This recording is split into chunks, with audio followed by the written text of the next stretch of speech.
நாம எல்லாருக்குமே வாழ்வாதாரம் இருக்கு, இல்லைன்னு சொல்லல. ஆனா நம்ம எல்லாரோட வாழ்வாதாரத்துக்கும் அடிப்படையா இருக்கிறதுல விவசாயிகளும் ரொம்ப முக்கியமானவங்க. அப்படிப்பட்ட நம்ம விவசாயிகளுக்காக அவங்க கூட நிக்க வேண்டியது நம்ம கடமை.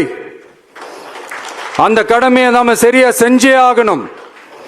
கண்டிப்பா நாம விவசாயிகள் பக்கம் எப்பவும் நிற்போம் நிற்போம் நிற்போம், நின்னே தீருவோம்.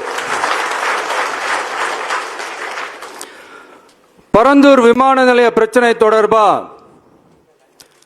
தமிழ்நாடு முதலமைச்சர் மாண்புமிகு திரு மு.க. ஸ்டாலின் அவர்களுக்கு ஒரு கடிதம் எழுதியிருக்கிறோம். அதை நான் இங்க கொஞ்சம் படிச்சு காட்டுறேன். மாண்புமிகு தமிழ்நாடு முதலமைச்சர் அவர்களுக்கு வணக்கம். பரந்தூர் பகுதியில் விவசாய நிலங்களை அழிச்சிட்டு புது ஏர்போர்ட் கட்டுறதுக்கு எதிர்ப்பு தெரிவிச்சு அந்த பகுதியில் இருக்கிற பொதுமக்களும் விவசாயிகளும் வருஷ கணக்கா போராடிக்கிட்டு இருக்கிறாங்க. போராட்டத்தில் அவங்கள தமிழக வெற்றி கழகம் சார்பா நான் போய் பார்த்தேன். அதுக்கு அடுத்த நாளே மக்கள் பாதிக்காத வண்ணம் விமான நிலையம் அமைக்கப்படும்னு உங்க கவர்மெண்ட் சார்பா ஒரு விளக்க அறிக்கை வந்துச்சு. அந்த ஸ்டேட்மெண்ட்ல 1005 குடும்பங்கள் மட்டுமே பரந்தூரில் வசிப்பதால் விமான நிலையம் வந்தா பெரிய பாதிப்பு இருக்காதுன்ற மாதிரி சொல்லி இருந்தாங்க. மக்கள் பாதிக்காத வண்ணம்னா என்னங்க சார்? ஒன்னு அந்த இடத்துல ஏர்போர்ட் வருதுன்னு சொல்லணும், இல்ல அந்த இடத்துல ஏர்போர்ட் வராதுன்னு சொல்லணும். ரெண்டுமே அந்த அறிக்கையில இல்ல. வெறும் 1005 குடும்பங்கள்னா உங்களுக்கு அவ்வளவு சாதாரணமா போச்சா சிஎம் சார்?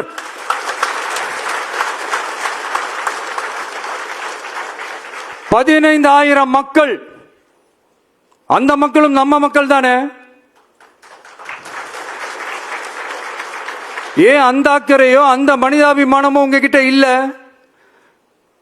எதிர்கட்சியா இருந்தா மட்டும்தான் மக்கள் மேல உங்களுக்கு அக்கறை இருக்குமா?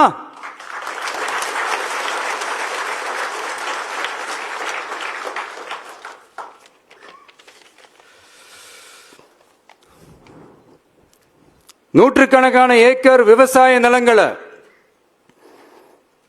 மிகப்பெரிய நீர்நிலைகளை, ஆயிரக்கணக்கான வீடுகளை, அவங்களோட வாழ்வாதாரத்தை அழிச்சிட்டு அந்த இடத்துல தான் ஏர்போர்ட் கட்டியே ஆகணும்னு என்ன சார் அவசியம் இருக்கு?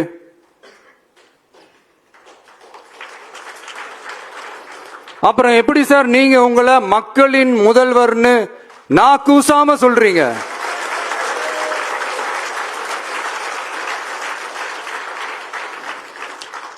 இதுல வேற உங்களுக்கும் இந்த பரந்தூர் ஏர்போர்ட் கட்டுற பிரச்சனைக்கும் சம்பந்தமே இல்லாத மாதிரி வேற காட்டிக்கிறீங்க. ஆனா ஏர்போர்ட்டுக்காக பரந்தூரை பரிந்துரை செஞ்சது உங்க கவர்மெண்ட் தான் ஒன்றிய விமான போக்குவரத்து துறை அமைச்சர் சில மாதங்களுக்கு முன்னாடி சென்னை வந்திருந்தப்போ சொன்னார். அதுக்கும் உங்ககிட்ட இருந்த எந்த பதிலும் இல்லை. இந்த சூழ்நிலையில பரந்தூர் விமான நிலைய பணிகளுக்காக விவசாய நிலங்களை கையகப்படுத்த கடந்த 25/6/2025 அன்னைக்கு உங்க கவர்மெண்ட் தான் அரசாணை பிறப்பிச்சிருக்கு. விமான நிலையம் அமைக்கிறதையே ஏற்க மாட்டோம்னு வருஷக்கணக்காக போராடுற மக்களோட நிலங்களையும் சேர்த்தே கையகப்படுத்த அந்த ஆணை பிறப்பிக்கப்பட்டிருக்கு. விவசாயிகளோட கண்ணீரை துடைக்க வேண்டிய தமிழ்நாடு அரசு அவங்களோட கண்ணில் குத்துறதாகவே இருக்கு இந்த ஜிஓ. இதெல்லாம் உங்களுக்கு தெரிஞ்சுதான் நடக்குதா? உங்க ஒப்புதலோடு தான் நடக்குதா? தெரியல, பதிலும் தெரியல. பரந்தூர் மக்களை இது வரைக்கும் நீங்க ஏன் சந்திக்கலன்னு கேட்டா அதுக்கும் பதில் இல்லை.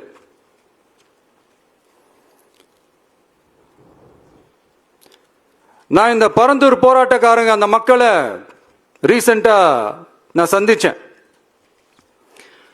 அவங்க சொன்னதையெல்லாம் கேட்கும்போது உண்மையிலேயே ரொம்ப கஷ்டமா இருந்தது. இப்பவும் ஒன்னும் குறைஞ்சிடல சிஎம் சார்.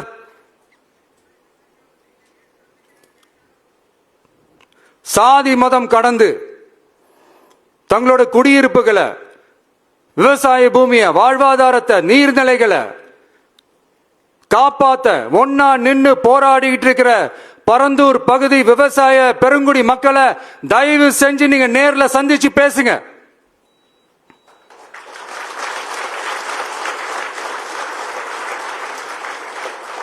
உங்களுடைய அமைச்சர்களோ இல்ல உங்களுடைய அதிகாரிகளோ பேசக்கூடாது. நீங்களே நேர்ல சந்திச்சு பேசணும். அந்த இடத்துல விமான நிலையம் வராதுன்ற உத்தரவாதத்தை அவங்களுக்கு நீங்க கொடுக்கணும்.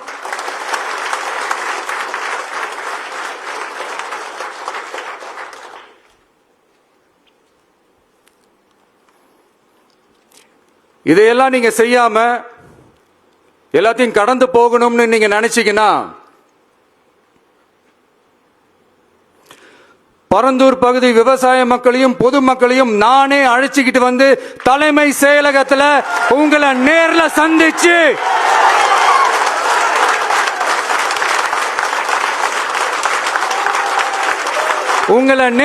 சந்திச்சு முறையிடுற நிலைமை உண்டாகும். அப்படி ஒரு சூழலை நீங்க உருவாக்க மாட்டீங்கன்னு நான் நம்புறேன். அதையும் மீறி அப்படி ஒரு சூழல் வந்துச்சுன்னா நான் ஃபேஸ் பண்ண தயாரா இருக்கேன்.